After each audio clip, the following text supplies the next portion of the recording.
어제 제가 교회에 이렇게 아침에 나오는데 문 안으로 신천지 주보도 엄청 돈 잘 들여서 정말 잘 만들었더라고요. 신천지 교회 주보 이래가지고 딱 문 안에다 이렇게 넣어놨어요. 오래전에는 두 여인이 이 교회에 내려와서 목회자를 포교하려고 하는 그런 일도 있었습니다. 이제 아주 대놓고 일간지들 전면 광고 수천만 원이죠. 전면 광고에 아주 대놓고 신문사들은 돈만 많이 주면 되잖아요. 이 사람들이 2단이든 3단이든 상관이 없죠.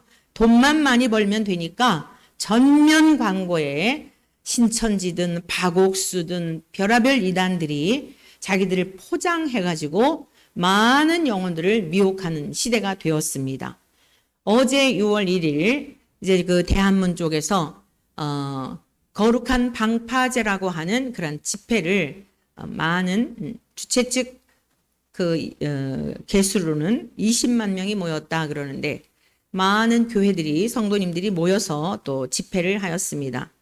저는 집에서 주님 앞에 더 묵상하는 시간을 갖고 그동안 거리에 나가 외쳤었으나 이제는 정말 하나님 앞에 어떠한 자가 되어야 할지 하나님께서 바라시는 것은 무엇인지에 대한 것을 더 숙고하는 그러한 시간들을 갖고 있는 까닭에 저는 어제 나가지 아니하였고 또 당분간 하나님께서 특별한 감동을 주시기 전에는 하나님께서 마음을 강권하신다면 모르지만 아직은 그런 마음을 주시지 않기 때문에 성전에서 집에서 무시로 하나님의 뜻을 구하며 이 시대에 하나님이 원하시는 게 무엇인지를 알기 위하여 좀 더 침묵하는 시간을 가져보려 합니다.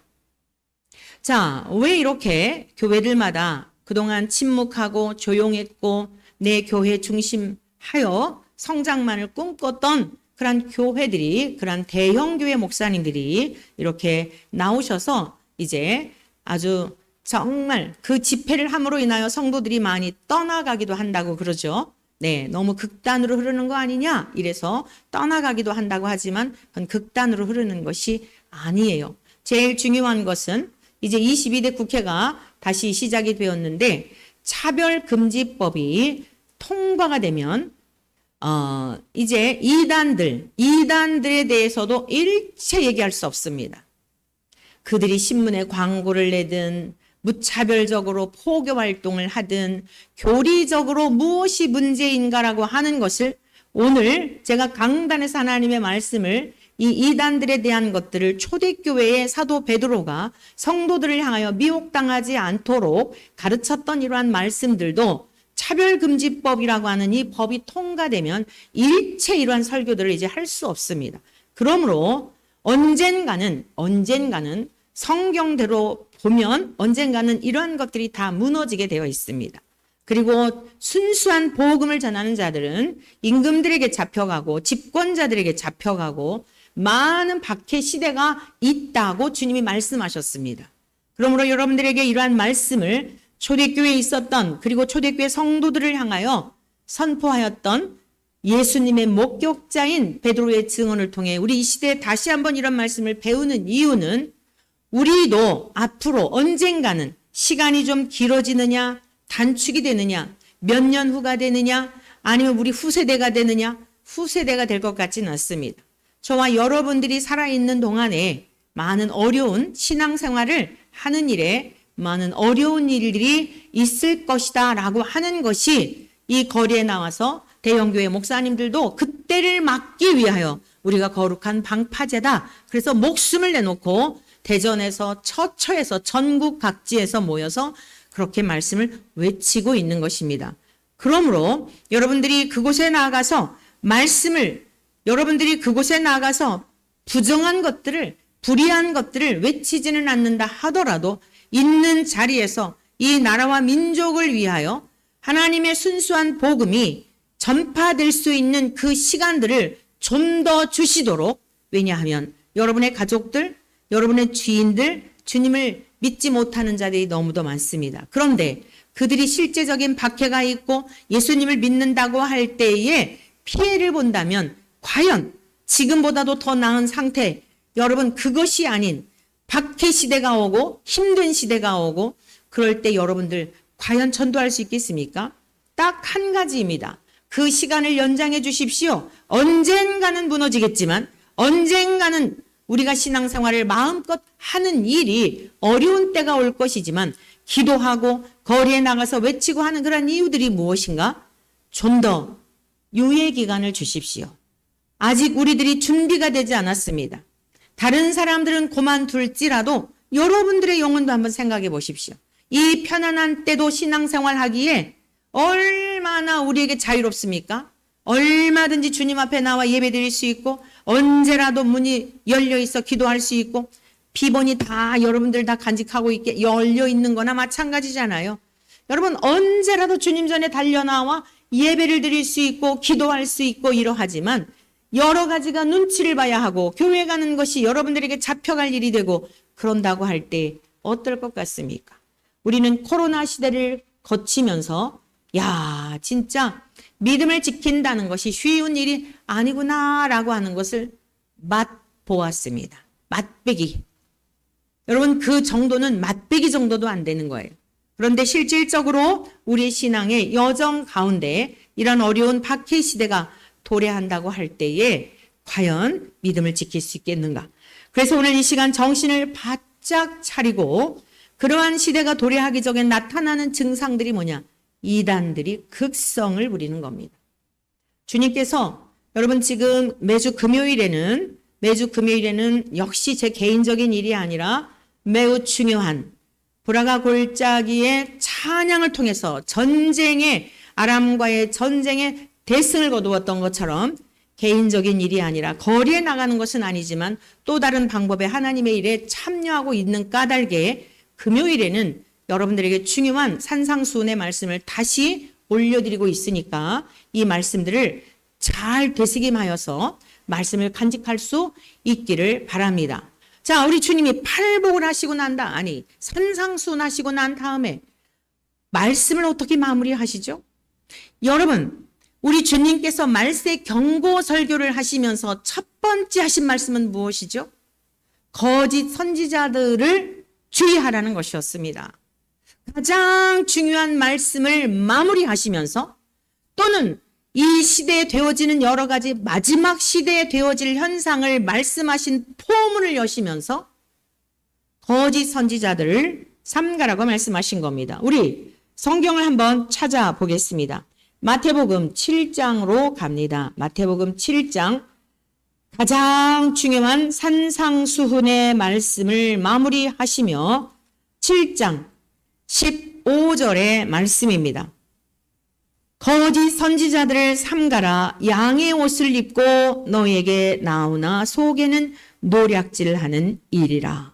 그들의 열매로 그들을 알지니 가시나무에서 포도를 또는 엉겅퀴에서 무화과를 따겠느냐. 이와 같이 좋은 나무마다 아름다운 열매를 맺고 못된 나무가 나쁜 열매를 맺나니 좋은 나무가 나쁜 열매를 맺을 수 없고 못된 나무가 아름다운 열매를 맺을 수 없느니라. 아름다운 열매를 맺지 아니하는 나무마다 찍혀 던져지느니라. 이러므로 그들의 열매로 그들을 알리라. 나더러 주여 주여 하는 자마다 다 천국에 들어갈 것이 아니요 다만 하늘에 계신 내 아버지의 뜻대로 행하는 자라야 들어가리라. 그날에 많은 사람이 나더러 이르되 주여 주여 우리가 주의 이름으로 선지자 노릇하며 주의 이름으로 귀신을 쫓아내며 주의 이름으로 많은 권능을 행하지 아니하였나이까 하리니 그때 내가 그들에게 밝히 말하되 내가 너희를 도무지 알지 못하니 불법을 행하는 자들아 나에게서 떠나가라 하리라. 그러므로 누구든지 자, 잘 들으십시오. 나의 이 말을 듣고 행하는 자는 우리가 머리로만 아는 것은 아무 의미가 없습니다. 주님의 말씀을 듣고 행하는 자는 그 집을 반석 위에 지은 지혜로운 사람 같으니 비가 내리고 창수가 나고 바람이 불어 그 집에 부딪히되 무너지지 아니하나니 이는 주추를 반석 위에 놓은 까닭이요 나의 이 말을 듣고 행하지 아니하는 자는 그 집을 모래 위에 지은 어리석은 사람 같으리니 비가 내리고 창수가 나고 바람이 불어 그 집에 부딪힘에 무너져 그 무너짐이 심하니라. 사랑하는 성도 여러분, 오늘 이 시간 하나님의 말씀을 듣는 중에 성령님께서 하늘의 문을 여시고 여러분들이 말씀을 듣는 중에 말씀이 육신이 되시고 진리의 영으로 역사하시는 성령님이 깨닫게 하시는 은혜를 허락하여 주시기를 간절히 축원합니다. 예수 그리스도 반석이신 예수 그리스도의 터 위에 다시 말씀드리자면 하나님의 말씀을 꼭 붙들고 어떤 박해가 올지라도 핍박이 올지라도 어떤 이단들이 유혹을 할지라도 미혹을 할지라도 우리 주님이 명하신 말씀을 꼭 붙들고 있을 때에 여러분 흔들리지 않고 넉넉히 우리의 고린 지점인 영원한 주님의 나라에까지 입성하게 될 줄로 믿습니다. 자, 다시 한 곳을 찾아봅니다. 말세 경고 설교입니다. 마태복음 24장입니다. 마태복음 24장에 있는 말씀을 제가 읽어드릴 테니 눈으로 따라와 보시기를 바랍니다. 자, 24장 3절입니다. 예수께서 감람산 위에 앉으셨을 때에 제자들이 조용히 와서 이르되 우리에게 이르소서 어느 때에 이런 일이 있겠사오며 또 주의 임하심과 세상 끝에는 무슨 징조가 있사오리이까. 자, 무슨 징조가 있는지 반드시 세상은 끝날이 있습니다. 이 사실을 믿습니까? 사랑하는 성도 여러분, 세상은 반드시 끝날이 있어요.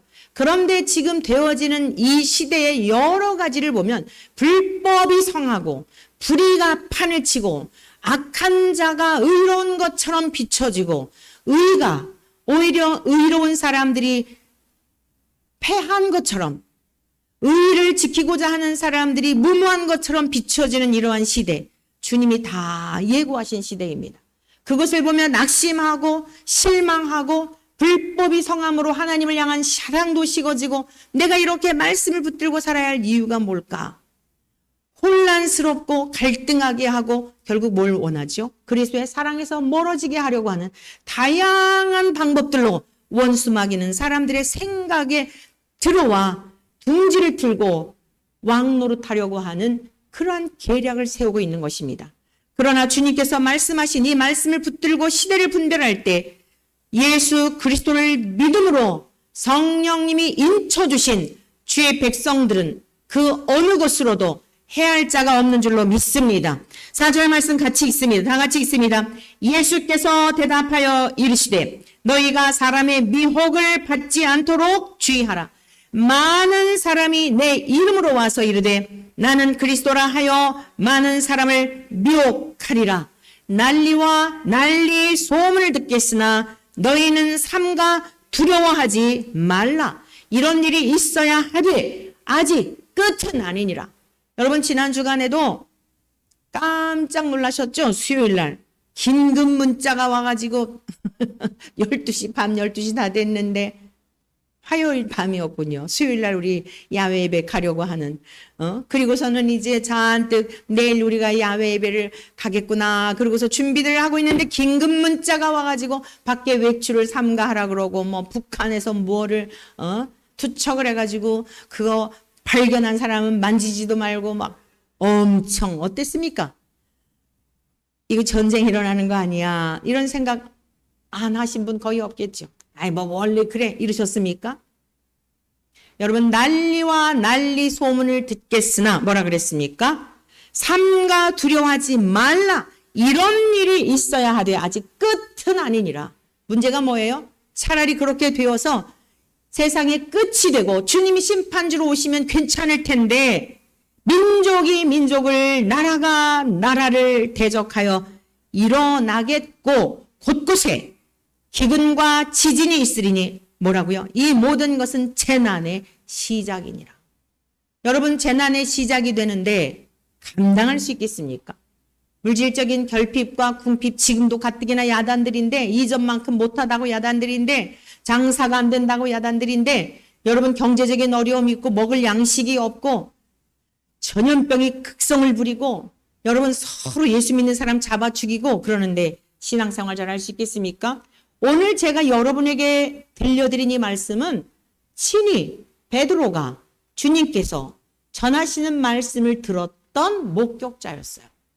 다시 이제 본문으로 돌아가 봅니다. 이러한 일들이 일어난다는 거예요. 그런데 베드로 살아 생전에 우리 주님이 부르실 날이 다가오는데 점점 그때에도 이단들이 득세하였던 것입니다.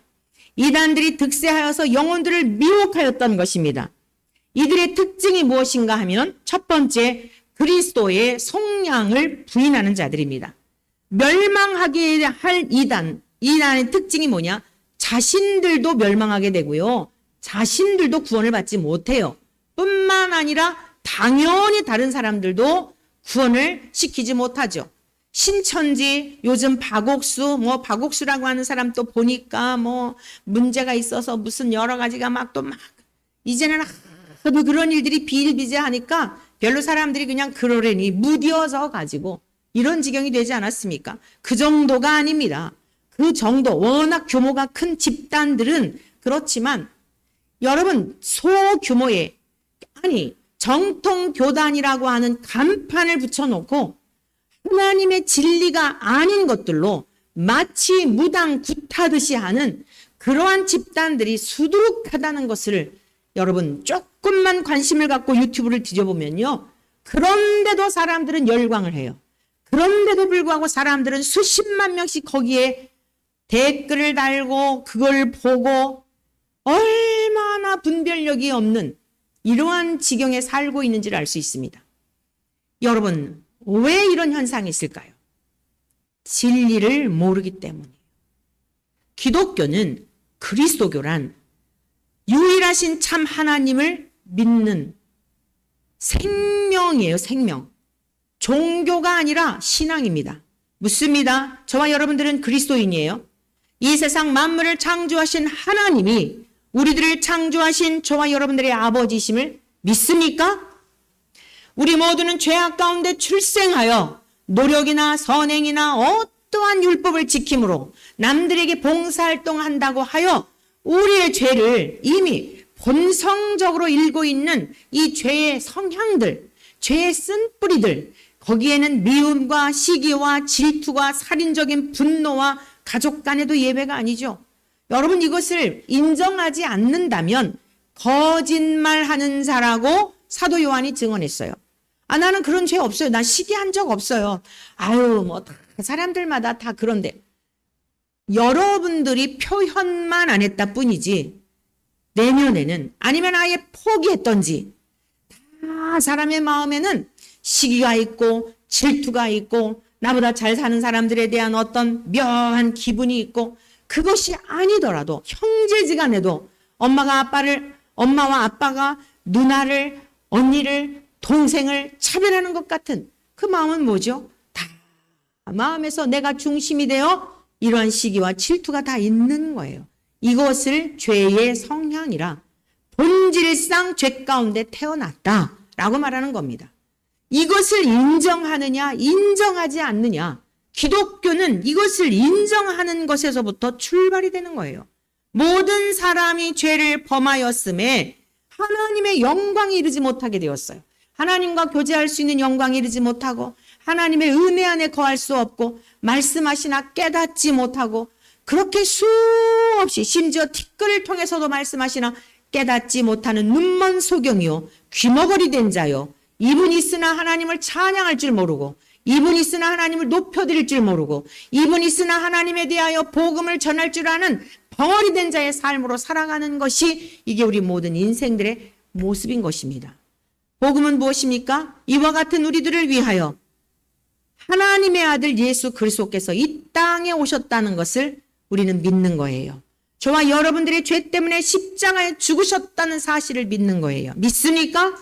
누구 때문이 아니라 나의 죄 때문에. 우리는 대한민국의 국민들은 우리라는 이 복수에 굉장히 익숙해져 있어요. 우리 가족, 심지어 우리 남편. 여러분, 우리 남편이 맞아요? 내 남편이죠.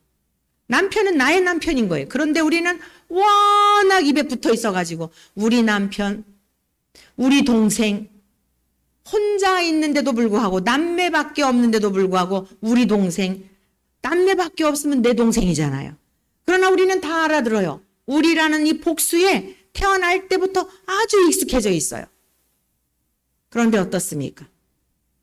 이렇게 우리라고 하는 복수 개념에 익숙해지다 보니까 예수님의 십자가 사건도 나는 예외로 해놓고 그냥 두루뭉술 해가지고 누군가를 위해 죽은 것처럼 착각하고 있지 않습니까? 예수님의 십자가는 저와 여러분들, 우리 각각의 죄 때문에 십자가에 죽으셨고 나의 죄와 허물을 감당하시고 십자가에 죽으셨다는 이 사실을 믿으십니까? 믿으십니까? 여러분 이 믿음으로 하나님은 연락하여 주시고 성령으로 인쳐 주시며 그리고 이제 하나님의 영이 우리 가운데 함께 하심으로 그것을 거듭났다. 새로 태어났다. 이렇게 표현하는 거예요. 중생하였다. 그럼 어떻습니까? 진짜 그렇다면 주의 영이 우리 가운데 계시기 때문에 사람들의 생각이 바뀌어지게 되어 있어요. 내가 주인 되어 땅의 것만 바라보던 삶이 하나님 나라를 바라보며 내가 주인 되어 살던 삶이 먹든지 마시든지 무엇을 하든지 주의 영광을 위해 살게 되는 것입니다. 이게 그리스도인이에요. 그런데 오늘 어떻습니까? 초대교회 어떤 일들이 있었는지 같이 보실까요? 베드로후서 2장 1절의 말씀입니다. 그러나 백성 가운데 또한 거짓 선지자들이 일어났었나니 이와 같이 너희 중에도 거짓 선생들이 있으리라. 사랑하는 성도 여러분, 우리가 지금 마태복음 산상수훈에 관한 말씀, 마태복음 24장 말세 경고에 관한 말씀, 이 말씀을 베드로 사도가 예수님을 따라다니며 다 들었던 말씀이에요. 그래서 이단들을 조심하라고 하였는데 그 이단들을 주님이 가시고 난 다음에 교회에 들어와 가지고 예수 그리스도의 성량을 부인하는 이러한 무리들이 예수 그리스도께서 우리 죄의 값을 갚아주심으로 말미암아, 자 같이 보시겠습니다. 가만히 끌어들여 자기들의 사신 주를 부인하고 우리들의 죄의 값을 지불하시고 속량해 주신 예수 그리스도의 십자가의 부활의 사건, 죽으심의 사건, 하늘로 승천하신 이 모든 것들을 부인하는 자들이 초대교회 목격자들의 증언에 의한데도 있었다는 거예요. 그런데 지금 이후에 2000년의 세월이 흘렀죠. 얼마나 많이 보태졌을까요?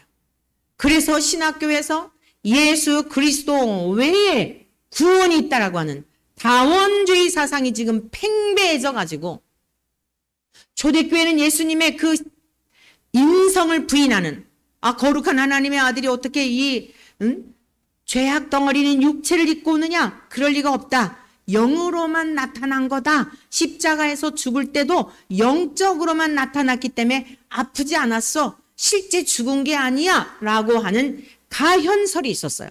근데 오늘 이 시대는 어떻습니까? 더 보태져서 예수 그리스도는 4대 성자 중에 한 사람이야. 그래서 어느 종교든지 다 각각의 그 믿음이 있고 그 종교가 추구하는 사상이 있고 가르침이 있으나 등산을 할 때 정상을 올라가는 여러 가지 갈래길이 있지만 결국에는 정상에서 만나는 것처럼 여러 종교를 통해서도 결국엔 다 구원을 이루는 것이야 라고 하는 지경까지 이르게 된 것입니다. 신천지 같은 경우는 뭐죠? 여러분, 예수님은 하늘로 승천하시고 성령님을 보내주셨어요.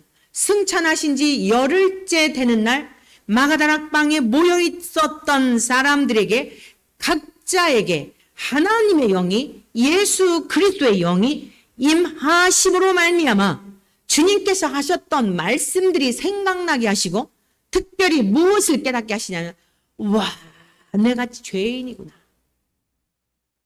성도 여러분, 이단에 속지 않으시려면 저들의 가르침이 무엇인지를 조금만 들어보면은요, 분별이 돼야 돼요. 우리 사랑하는 원천의 가족들은 계속적으로 강단에서 복음만 전하고 있잖아요. 여러분, 어떠한 말씀이든지 예수 그리스도에 관한 말씀이에요. 구약에서도 신약에서도 계시록은 말할 것도 없고 어떻게 우리가 하나님의 나라에 들어가는지에 대한 복된 소식에 관한 말씀이에요. 사도들의 설교가 어떤 설교였을까요? 유대인으로 구약에 대해서 능통한 자들이었는데 구약만 알고 있었는데 말씀이 육신 되신 율법을 주신 주님을 딱 만나고 그분의 설교를 듣고 보니까 딱딱 딱딱딱 맞아 떨어지는 거예요. 구약의 선지자들이 했던 말씀도 예수님에 관한 말씀이었다는 것을 깨닫게 되었고, 그것도 예수님이 살아계실 때 그때는 몰랐어요. 죽으시고 부활하시고 승천하시고 성령님이 오셨을 때 그제서야 그 모든 말씀들이 생각났던 거예요.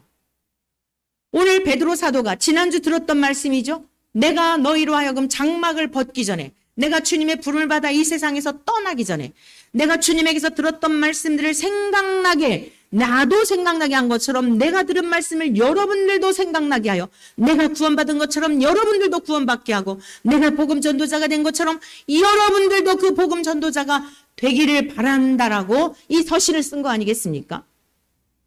사랑하는 성도 여러분, 우리 기독교라고 하는 것은 다른 게 없어요. 하나님을 예배하고 하나님을 경외하고 나를 창조하신 분인 것을 믿으며, 우리는 거룩하신 하나님의 형상을 잃어버린 첫사람 아담의 죄의 유전이 되어서 불신하고 불순종하고 먹지 말라고 하는 것만 하고 싶고 하라는 것은 하기 싫은 이 죄의 성향이 우리 안에 있잖아요. 우리가 아담이에요. 내가 아담이에요. 믿습니까? 자, 손을 내미십시오. 가슴을 팍 치면서 내가 아담이다. 시작. 내가 아담이다. 내가 아담입니다. 어떤 사건이 있으면은 꼭 상대방이, 여러분 가정에서도 다툼이 왜 일어나죠? 여러분 부부싸움이 왜 일어나죠? 모든 문제의 근원이 어디 있죠?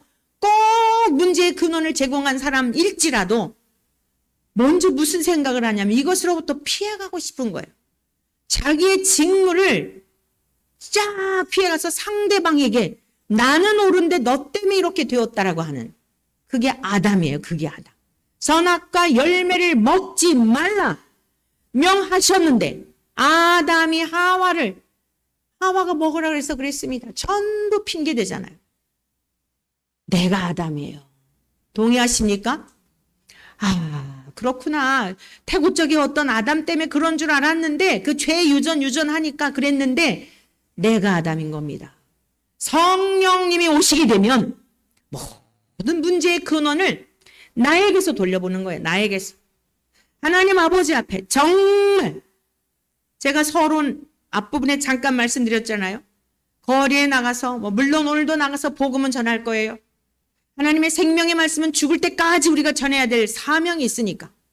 그런데 하나님 앞에 이 시대가 이렇게 되어지는 것이 목사로서, 하나님의 종으로서 정말 바르게 믿고 있는가? 제대로 가르치고 있는가? 제대로 가고 있는가? 하나님 앞에 나의 선한 행실이 없어 하나님 앞에 회개할 것은 없는가? 나가서 외치는 일도 중요하지만 이제 정말 의인 한 사람만 있어도 예루살렘 성을 용서해 주시겠다고 하셨으니 진리를 내가 지금 구하고 있는가? 진리대로 살려고 하고 있는가? 정의를 행하고 있는가? 한 사람만 있어도 망하지 않게 하시겠다고 하였으니 수를 자랑하며 다수를 자랑하며 수싸움하는 이 시대에 골방으로 들어가서 엘리야와 같이 850대 1의 그 기가 막힌 싸움에서 다 떠난 것 같고 혼자 있는 것 같지만 하나님만을 의지하는 이러한 종을 하나님이 이 시대 또 찾으시는 건 아닐까?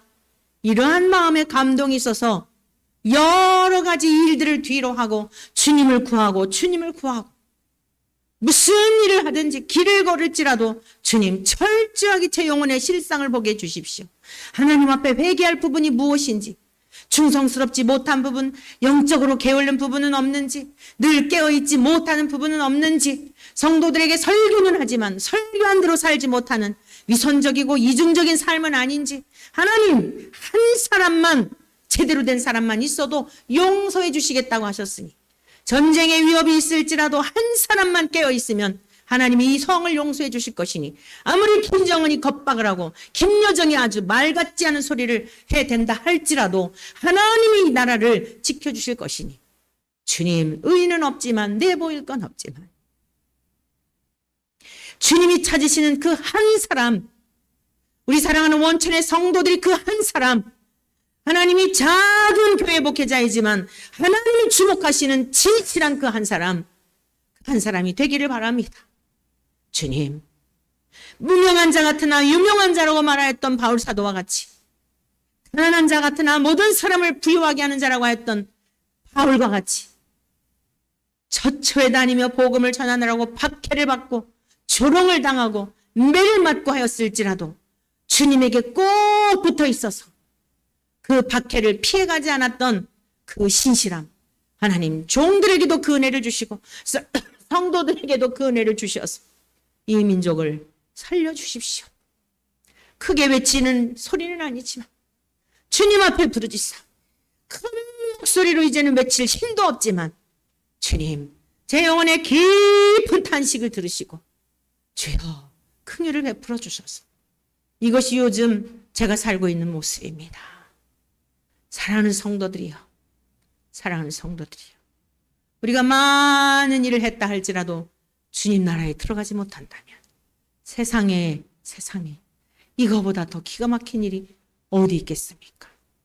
오늘 이 베드로는 너무너무 안타까웠습니다.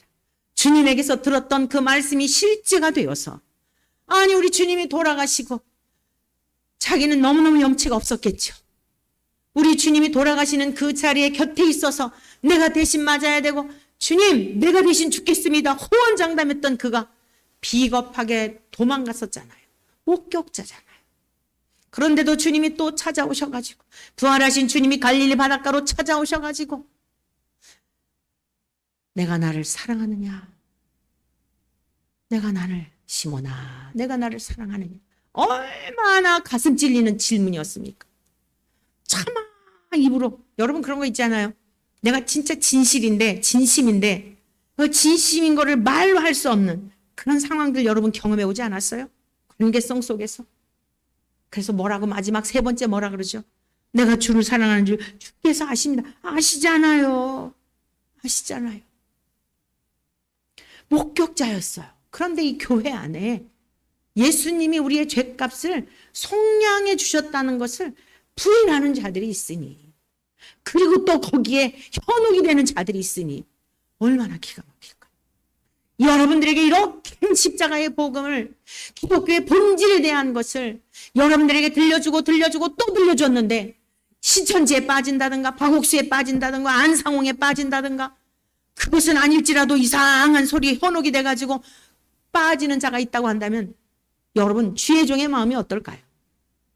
평생을 걸고 한 영혼이라도 천국으로 기독교의 본질을 여러분들에게 잘 먹여주어서 생명의 길로 인도하려고 했는데 뭔가 알아듣는 듯 했는데 기본적인 것조차도 알지 못하고 예수 그리스도의 속량, 죄의 값을 지불하시고 노예를 사와서 사랑받을 자격 없는 그 종에게 자유를 주고, 여러분 이 영광스러운 것을 목격했던 베드로가, 목격자가, 그리고 이들 당시에도요 부활하신 주님을 만난 자들이 있었단 말이에요.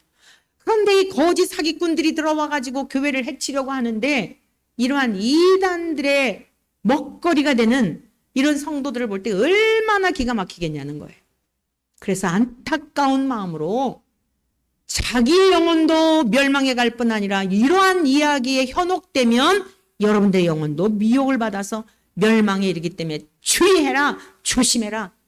사랑하는 성도 여러분, 진리는 유구한 세월이 흘러도 변함이 없습니다.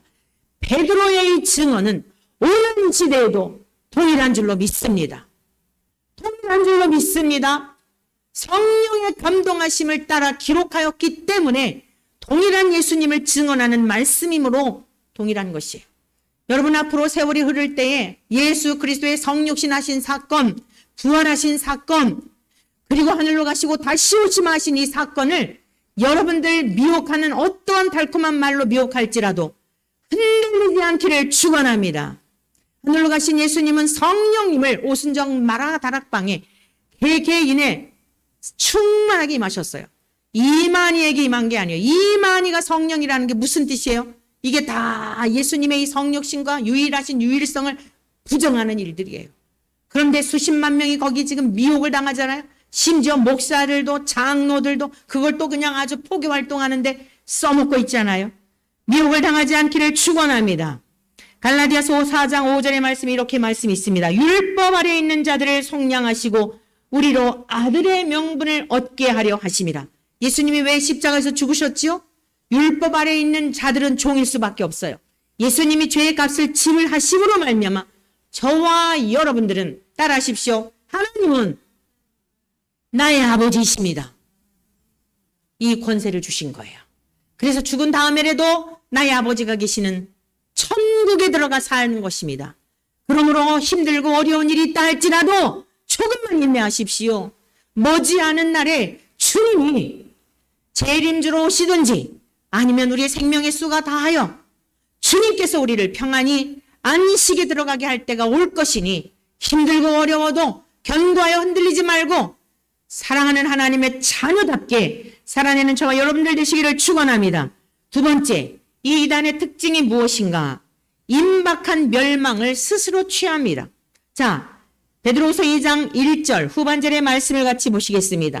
그들은 멸망하게 할 이단을 가만히 끌어들여 자기들을 사신 주를 부인하고 임박한 멸망을 스스로 취하는 자들이라. 여러분, 이 베드로후서 뒷부분에 한번 가볼까요? 여러분이 성경을 읽다가 이런 생각을 하실 거예요. 맞아. 조금만 생각해보면 2000년 전에 예수님이 하늘로 승천하시면서 오신다고 하셨는데 이때까지 안 오셨잖아. 그래서 사람들의 마음이 식어지는 거예요. 이때까지 안 오신 이유가 있어요. 자, 같이 보십니다. 베드로후서 3장 9절에서 10절입니다. 8절부터 읽어보십시다. 사랑하는 자들아, 다 같이 읽습니다. 사랑하는 자들아, 주께는 하루가 1000년 같고 1000년이 하루 같다는 이 한 가지를 잊지 말라. 주의 약속은 어떤 이들이 더디다고 생각하는 것 같이 더딘 것이 아니라 오직 주께서는 너희를 대하여 오래 참으사 아무도 멸망하지 아니하고 다 회개하기에 이르기를 원하시느니라. 하나님께서는 어떠하시다고요? 누구든지 회개하고 돌아오기를 원하세요. 물론 예정론도 있고 택함받은 사람도 있고 불택자도 있다고 말하지만 하나님은 공의이십니다. 믿습니까? 하나님은 공의로우신 분이기 때문에 누구도 변명할 수 없도록 난 하나님 은혜를 경험하지 못했는데요 라고 할 수 없도록 다 복음이 전파되기를 원하세요. 그래서 땅 끝까지 복음이 전파되면 오시면 하신 거예요. 땅 끝까지 복음이 전파되면 오신다고 하셨지 이 세상에는 모든 사람들이 다 믿으면 오신다고 하시지 않았어요. 복음이 전파되었는데도 불구하고 안 믿는 자들이 있어요. 여러분의 가정에서도 지금 그런 일 일어나고 있지 않습니까?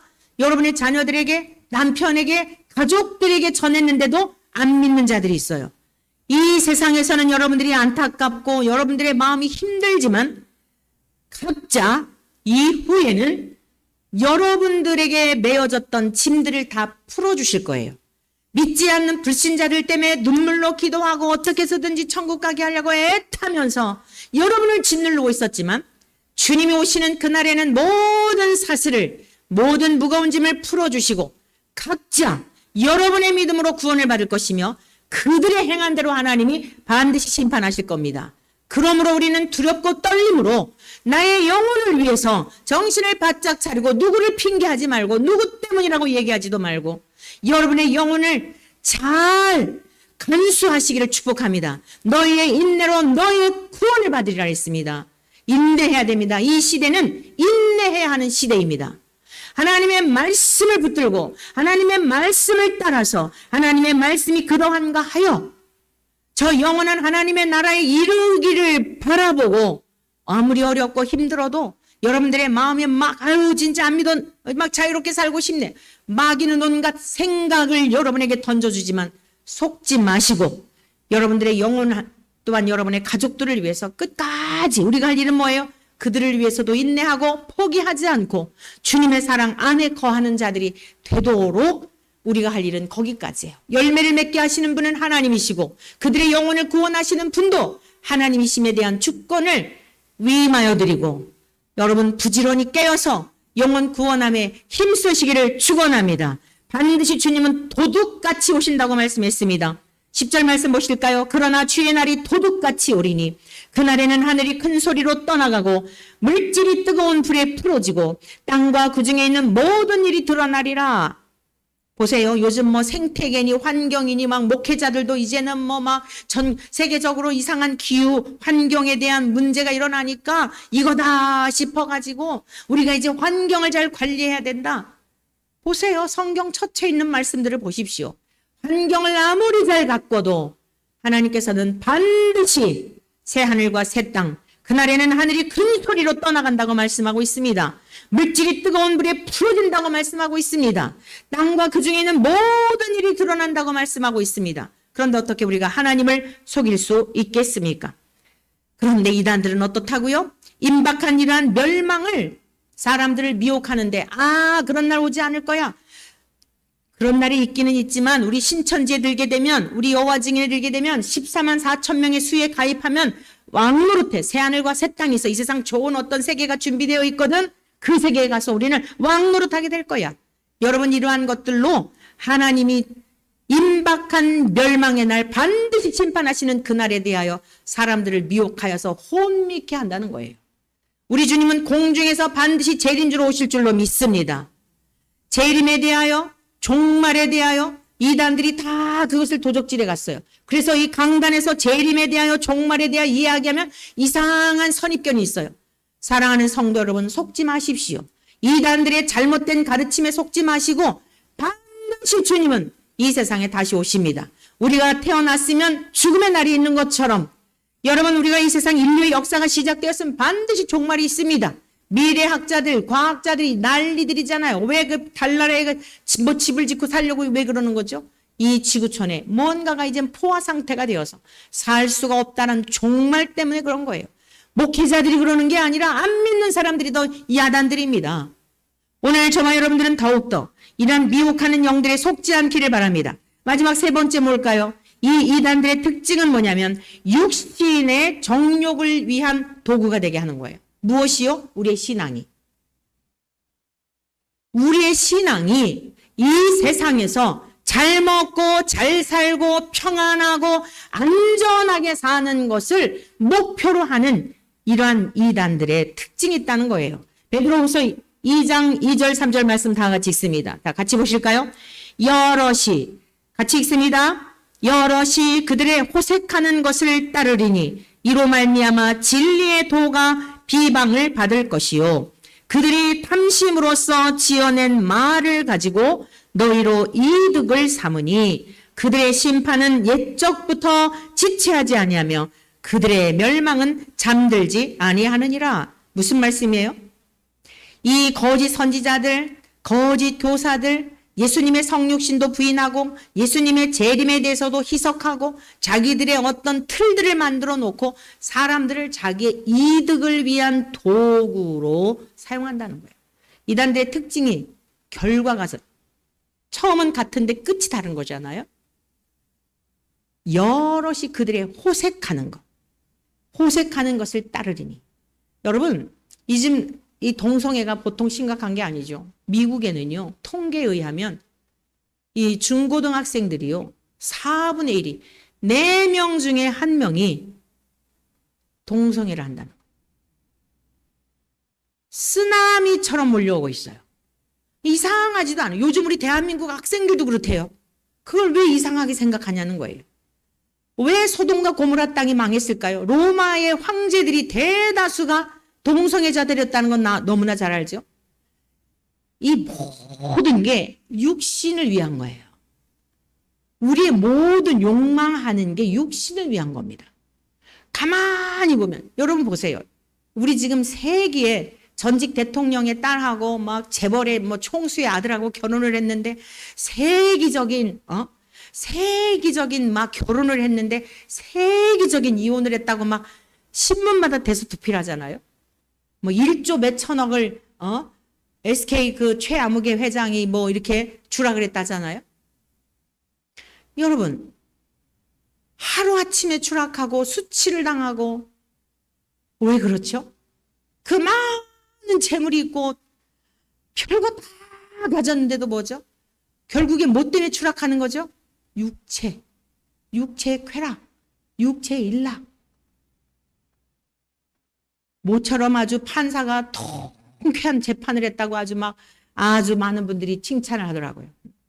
일부 일처제, 대한민국 일부 일처제잖아요. 일부 일처제의 소중함을 여기지 않았다는 거예요. 참 이런 판사가 있어서 감사해요. 그래도 육체 당연한 거예요. 사실 당연한 거. 당연한 판결인데 희귀한 사람으로 비춰지는 세상이 된 거예요. 편법과 불법과 판사들이 공의가 없고 정의가 없고 내 편이면 다 도둑놈도 다 옳고 이런 세상이 되다가 보니까 희귀해 보이는 거죠. 아무리 많은 재물이 있어도 여러분 그 이혼을 소송했던 그 노 아무개 그 여사 얼굴을 보면서 너무 마음이 저도 아프더라고요. 참. 근데 보세요. 뭘 그걸 자랑이라고 자녀들도 있는데 젊은 여자애하고 내가 이 뭐 사랑에 빠졌다는 등 뭐 어쩌고 해가면서 그걸 또 자랑스럽게 편지를 보내갖고 법원에서 그걸 다 참조한 거예요. 자기 발목을 자기가 맨 거예요. 뭐 때문에 망한 거죠? 육체의 쾌락을. 육체의 쾌락. 남의 이야기가 아니에요. 우리 모든 인생들이 동성애가 왜 문제죠? 여러분 사도 바울도 이 육체의 그 음란에 대한 것을 아니 우리 주님도 그러하셨고 너 오른 눈이 범죄하거든 마음을 음욕을 품고 여자를 봤으면 너는 이미 간음했다. 너 만약에 오른 눈이 범죄하거든 빼어내버리라. 내 백체 중 하나가 눈이 없어지고 온몸이 지옥에 던져지는 것보다 네가 이거 없고 천국에 가는 게 낫다. 만약에 네 오른손이 범죄했느냐? 지나가는 아무개를 보고 이뻐가지고 뭐 하고 어쩌고 이랬느냐? 너 오른손을 잘라버려라. 왜 그랬죠? 영혼에 관한 거기 때문에 그래. 이 호색이 왜 문제일까요? 영혼이 마비되는 거예요. 성전이잖아요. 주님이 거처하는 성전인데 우리의 몸을 이 음란과 더러운 것들로 채우게 되면 기도문이 막히죠. 하나님 앞에 떳떳하지 못하죠. 불편하죠. 말씀을 들을 때 여러분 어때요? 불편하죠. 그러니까 점점 교회로부터 멀어지겠죠. 예배를 드릴 수 없겠죠. 마귀의 먹거리가 되는 거예요. 그래서 지금 이단들의 특징이 뭐예요?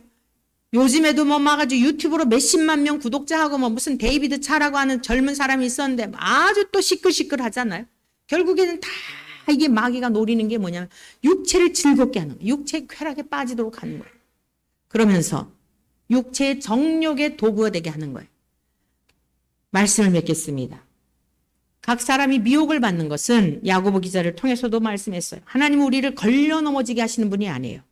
각 사람이 시험을 받는 것, 미혹을 받는 이유가 뭐냐? 욕심이 잉태하기 때문이에요.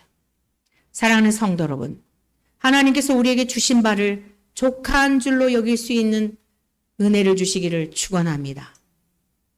우리의 주어진 이 환경을 감사함으로 받을 수 있는 우리 모두가 되시기를 축복합니다. 노년에도 마찬가지입니다. 우리 인생의 노년에 가면 갈수록 힘이 없고 모든 가정도 마찬가지.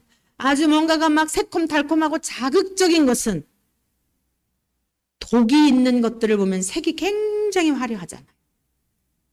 오늘 저와 여러분들은 하나님의 말씀이 어떠한가 하여 그 말씀에 비추어서 우리의 삶을 담백한 것 같고 맛이 없는 것 같고 참 재미없는 것 같고 무슨 취미생활도 제대로 하는 게 없고 무엇인가 참 재미없는 것 같은데 여러분들이 뿌린 대로 하나님은 반드시 30배, 60배, 100배 여러분의 중심이 어떠하였는지에 대하여 보상하여 주시는 공의로우신 하나님인 것을 믿으시기를 축원합니다. 그래서 이 악한 원수 마귀가 우리들의 생각을 좀먹고 도둑질하여서 그리스도의 사랑에서 미혹하려는 각양 이단들이 득세하고 판을 치는 이때에 우리 육신의 몸도 잘 간수하고 본심으로서 지어낸 말, 진리, 하나님의 진리의 도를 말씀을 왜곡하여서 여러분들을 미혹하여 누구를 좋게 하냐면 교주한 사람을 살리게 하는 거예요. 오늘 저와 여러분들의 주인은 예수 그리스도시며 주님의 기쁨을 위해서 살아야 한다라고 하는 이 진리를 붙드시기를 축원합니다. 나의 육체를 즐겁게 하기 위해서 사는 것도 아니에요. 주님의 나라와 주님의 의를 위해서 주님의 기쁨을 위해서 살아야 하는 구별된 하나님의 백성인 것을 기억하셔서 우리의 영혼, 저와 여러분의 영혼이 도적질 당하지 아니하고 아무리 악한 시대가 될지라도 반짝반짝 빛나는 말씀의 검, 그 말씀의 검이 우리를 훈련하고 단련하고 그리고 우리를 정결케 하고 말씀과 기도로 거룩하여진다 하였는데 구별된 삶을 통하여 하나님의 나라에 갈 뿐 아니라 오늘의 삶의 자리에서도 거리낌이 없는 거침이 없는 평강과 기쁨의 삶이 넘쳐나시기를 주님의 이름으로 간절히 축원합니다.